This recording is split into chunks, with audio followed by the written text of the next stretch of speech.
بسم اللہ الرحمن الرحیم۔ اعوذ باللہ من الشیطان الرجیم، بسم اللہ الرحمن الرحیم وبہ نستعین۔ لمعہ چہارم میں گفتگو کتاب الوصایا میں، اور کتاب الوصایا میں بھی پھر ہماری گفتگو جو ہے وہ شرائط موسی میں تھی اور شرائط مسلح۔ تو شرائط موسی تو پورے کے پورے پچھلے درس میں بیان ہو چکے، اور شرائط مسلح میں سے صرف ایک شرط ہم بیان کر چکے پچھلے درس میں، وہ یہ تھا کہ مصالحہ کا موجود ہونا شرط ہے۔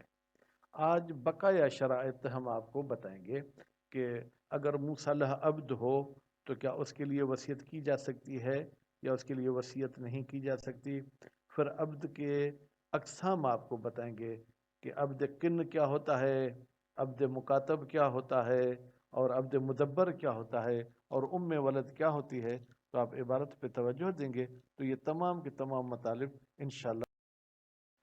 تو اب ہم چلتے ہیں عبارت کی طرف۔ وَلَوْ أَوْصَى لِلْعَبْدِ، اگر موسی نے وصیت کی عبد کے حق میں۔ آپ کہیں گے حق کا ترجمہ آپ نے کہاں سے کیا؟ تھوڑا بہت ہمیں پچھلی صرف و نحو کی کتابوں کی طرف بھی جانا چاہیے۔ حروف جارہ میں سے کہتے ہیں کہ لام جو ہے کیا نفع کے لیے ہے اور علی ضرر کے لیے۔ تو اب عبد پر لام داخل ہو، یعنی عبد کے نفع میں وصیت کی، لم یصح، تو یہ وصیت کرنا ٹھیک نہیں ہے۔ سواء کان قنن، چاہیے عبد کن ہو۔ عبد کن اس عبد کو کہتے ہیں جس کو آزادی کی کوئی امید ہی نہیں ہے، جو آزادی کی بو ہی نہیں سونگھ سکتا۔ ام مدبرن، یا عبد مدبر ہو۔ عبد مدبر اس عبد کو کہتے ہیں جس کو مولا نے کہا ہوا ہو انت حر دبر وفاتی، تم میرے مرنے کے بعد آزاد ہوگے۔ تو کیونکہ اس کے آزادی کے لیے مولا نے دبر کا لفظ استعمال کیا ہے، اس لیے اس عبد کو ہی مدبر رکھ دیا ہے نام۔ ام ولد، اب یہاں پر یہ عبد نہیں، یہاں کنیز کہیں گے، امتن، یا وہ کنیز کیا ہو، ولد ہو۔ ولد اس کنیز کو کہتے ہیں جس نے اپنے مولا سے جو ہے کیا ہے بچہ پیدا کیا ہے، تو اب یہ بچے کی ماں۔ اجاز مولا ہو ام لا، عبد کے لیے وصیت ٹھیک نہیں ہے چاہے عبد کو اس کا مولا اجازت دے ام لا، یا مولا اجازت نہ دے۔ لأن العبد، اس لیے کہ عبد لا یملکو، مالک نہیں بنتا، بے تملیک سید ہی، اگر اس کو اپنا آقا بھی مالک بنانا چاہے تو بھی مالک نہیں بن سکتا۔ فبے تملیک غیر ہی اولا، تو غیر کے مالک بنانے سے تو بطریق اولا وہ مالک نہیں بنے گا۔ بس ایک تو یہ قانون ہے جس کے مطابق عبد کے لیے جو ہے وصیت ٹھیک نہیں ہے، اور دوسرا دلیل کس پر کہ عبد کے لیے وصیت ٹھیک نہیں ہے؟ وَلِرِوَایَتِ عبد الرحمن ابن حجاج ان احدہما علیہما السلام، اور روایت کی ہے جناب عبد الرحمن بن حجاج نے ان دو میں سے کسی ایک سے۔ اب وہ دو کون ہیں؟ عام طور پر ہماری فقہ کو پھیلا ہوا ہے پانچویں امام، یعنی امام محمد باقر علیہ السلام سے اور امام جعفر صادق علیہ السلام سے۔ اب یہ بندہ دونوں اماموں سے روایت کرتا تھا، یہ تو یقین ہے کہ دونوں میں سے کسی ایک سے کی ہے، لیکن نام اس امام کا بیان نہیں کیا گیا۔ قال کا فعل کون ہوگا؟ وہ ایک امام، اس ایک امام نے کہا لا وصیت لمملوک، مملوک کے لیے وصیت نہیں کی جا سکتی۔ خوب، وَلَوْ كَانَ الْعَبْدُ مُكَاتَبًا مَشْرُوطًا، اگر عبد ایسا عبد ہے جو مکاتب ہے، یعنی اس کے ساتھ اس کے مولا نے ایگریمنٹ کی ہے کہ جب تک تم 1,00,000 روپیہ جمع نہیں کرو گے میں تمہیں آزاد نہیں کروں گا، یہ ہے مکاتب مشروط۔ اور مطلقاً، یا مکاتب مطلق۔ مکاتب مطلق کسے کہتے ہیں؟ جس کو مولا کہتا ہے کہ بھائی تمہاری قیمت ہے 1,00,000، جتنے پیسے دیتے جاؤ گے اتنے تم آزاد ہوتے جاؤ گے۔ آپ کے لیے میں آسان سی مثال لگاتا ہوں، 1,00,000 کو اگر ہم 4 حصوں میں تقسیم کریں تو 25,000 فی حصے پر آئے گا۔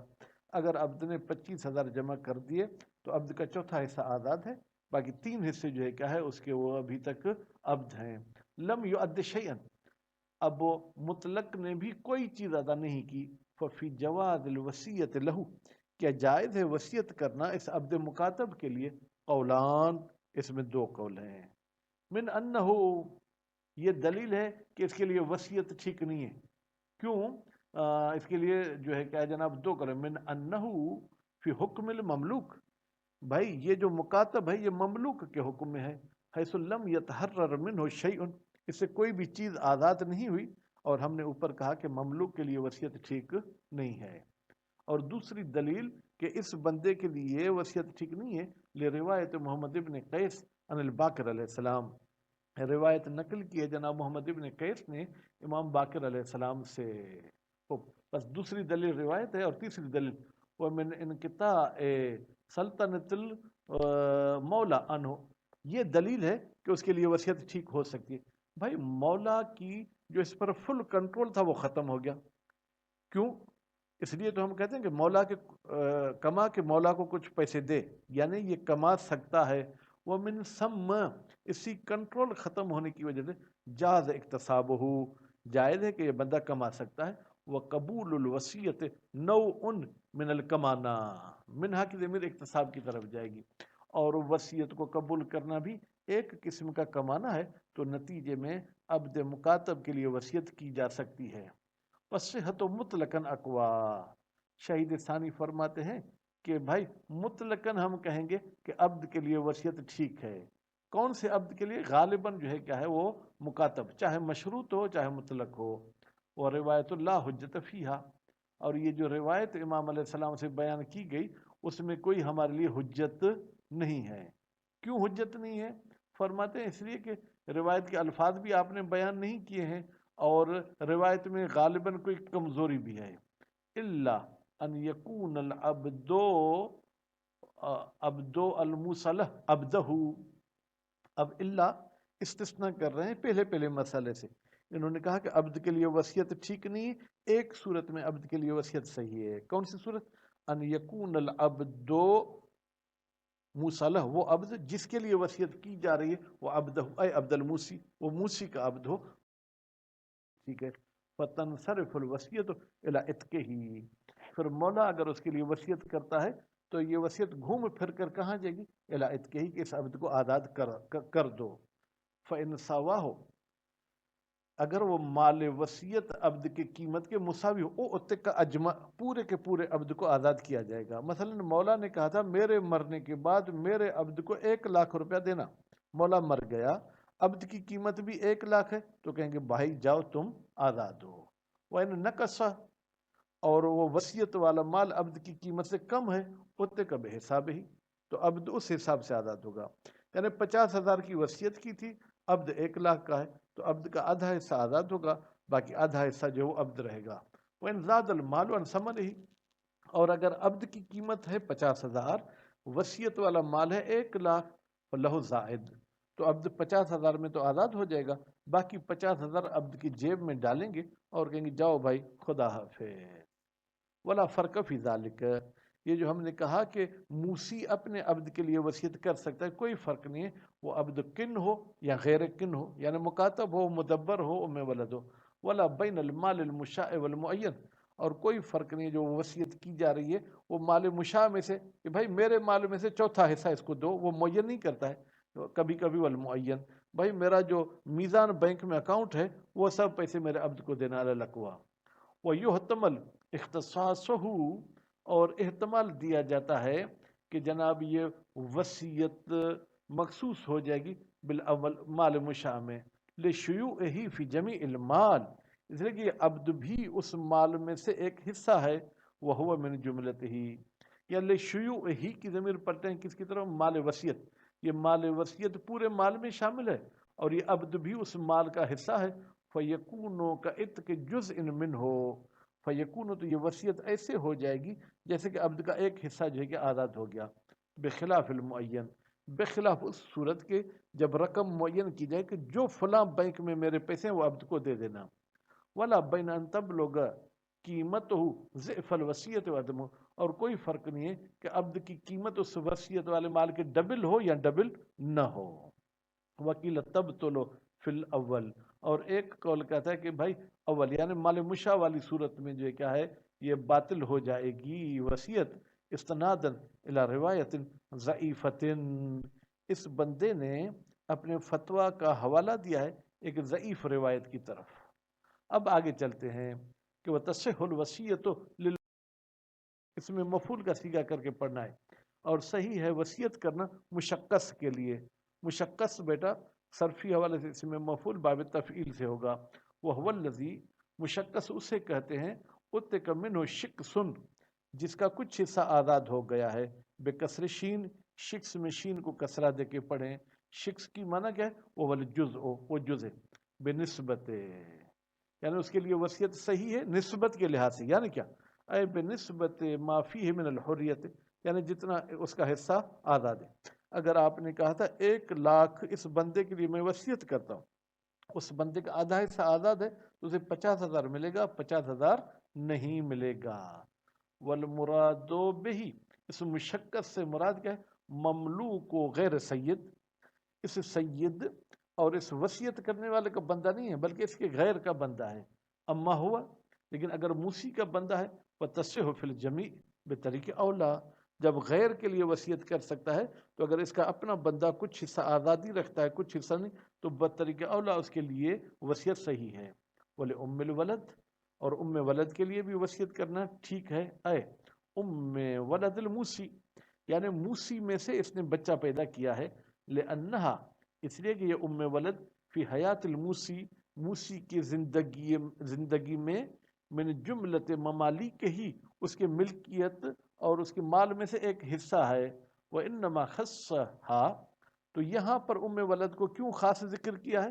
کہتے ہیں لیترتب علیہا، تاکہ فٹ کر سکے اس ام ولد پر، قولہ، اپنے اس قول کو، فَتُؤْتَقْ مِنَ نَصِيبِهِ، تو نتیجے میں یہ ام ولد اپنے اس حصے میں سے، اب اپنے حصے میں سے تو ام ولد تو مونس ہے، اس کی طرف نصیب ہی کی ضمیر نہیں جائے گی، اے نصیب ولدہا، یعنی یہ عورت اس مولا کے مرنے کے بعد اپنے بیٹے کے میراث میں جائے گی، اور جب بیٹے کی میراث میں گئی تو بیٹا اپنی ماں کا مالک نہیں بن سکتا، نتیجے میں یہ عورت آزاد ہو جائے گی۔ وَتَأْخُذُ الْوَصِيَّةَ، اور اس کے لیے جو وصیت کی گئی تھی وہ مال لے کے اپنے جیب میں رکھ لے گی۔ کیوں؟ لصحیحۃ ابی عبیدہ عن صادق علیہ السلام، اس لیے کہ روایت صحیحہ نقل کی ہے ابو عبیدہ صاحب نے امام جعفر صادق علیہ السلام سے کہ ام ولد اپنے بیٹے کے حصے میں سے آزاد ہوگی۔ وَلِأَنَّ تَرَكَةَ، دوسری دلیل کہ یہ عورت اپنے بیٹے کے حصے میں آزاد ہوگی۔ ترکہ یعنی مال میت، تنتقل من حین الموت، جیسے ہی موسی کی موت ہوگی وہ منتقل ہوگا وارث کی طرف، فَيَسْتَقِرْ مِلْكُ وَلَدِهَا، تو پھر ثابت ہو جائے گی اس عورت کے بیٹے کی ملکیت، علی جزء منہا، اس عورت کے ایک حصے پر، کیونکہ اور بھی وارث ہیں۔ فَتُؤْتَقْ علیہ، تو یہ عورت اپنے بیٹے کے نقصان میں آزاد ہو جائے گی۔ وَتَسْتَحِقُّ الْوَصِيَّةَ، اور یہ وصیت کی حقدار بن جائے گی۔ وَالْوَصِيَّةُ لِلْمَمْلُوک، اچھا جو وصیت مملوک کے لیے کی جاتی ہے کیا اس میں قبولیت شرط ہے یا نہیں؟ وَإِن لَمْ تَتَوَقَّفْ عَلَى الْقَبُولِ، اگرچہ وہ وصیت متوقف نہیں ہے قبول پر، لیکن فَتَنْتَقِلُ مُصَلَّحَ بِالْمَوْت، تو نتیجے میں وہ مال وصیت منتقل ہو جائے گا مصلح کی ملکیت میں جیسے ہی موسی مر گیا۔ الا ان تنفیذها، لیکن اس وصیت کا نافذ کرنا متوقف ہے علی معرفت القیمت، اس عبد کی، اس ام ولد کی قیمت کو دیکھنا پڑے گا۔ وہ وصول ترکت الی الوارث، پہلے قیمت دیکھیں گے اس کے بعد میت کا مال وارث کے پاس پہنچے گا، بخلاف ملک الوارث، لیکن وارث کی ملکیت متوقف نہیں ہے کس پر کہ جو ہے کیا ہے جناب ہم قیمت کو جانیں، بلکہ وصیت کا نافذ کرنا متوقف ہے معرفت قیمت پر۔ وقیل تؤتق من الوصیت، یہ قیل کہتا ہے کہ یہ عورت اپنے بیٹے کے حصے میں آزاد نہیں ہوگی بلکہ مال وصیت میں سے آزاد ہوگی۔ فإن ذاقت، اگر مال وصیت کم ہے اس عورت کی قیمت سے تو پھر کہاں سے آزاد ہوگی؟ من نصیب ولدیا، پھر اپنے بیٹے کے حصے سے جو ہے کیا ہے وہ آزاد ہوگی۔ کیوں؟ لتأخر الارث، اس لیے کہ ارث بعد میں ہوتا ہے، ٹھیک ہے، پہلے وصیت اور دین نہیں پڑھنا، دین قرض ادا کیا جاتا ہے بے مقتضل آیت، آیت کے مطابق جو کل پرسوں بھی ہم نے آیت پڑھی تھی کہ بھائی وارثوں کو وصیت اور قرض کے بعد حصہ ملے گا۔ ولی ظاہر روایت، اور روایت کا بھی ظہور اسی میں ہے کہ یہ عورت اپنے موسی کے وصیت میں سے آزاد ہوگی، پھر اگر اس کی قیمت مال وصیت سے زیادہ ہے تو پھر اس کے بیٹے کے جو ہے کیا حصے میں سے وہ پیسے ادا کریں گے اور اس کو آزاد کرائیں گے۔ تو ہمارے طلاب عزیز، آج ہم نے غالباً عبد کے بارے میں بحث پڑھا، تو آپ کو یہ سوچنا ہے اور یہ اپنے پاس جو حل کرنا ہے کہ عبد کے کتنے نام ہیں اور ان کی تعریف اور وضاحت کیا ہے۔ صلی اللہ علیہ محمد و آل محمد۔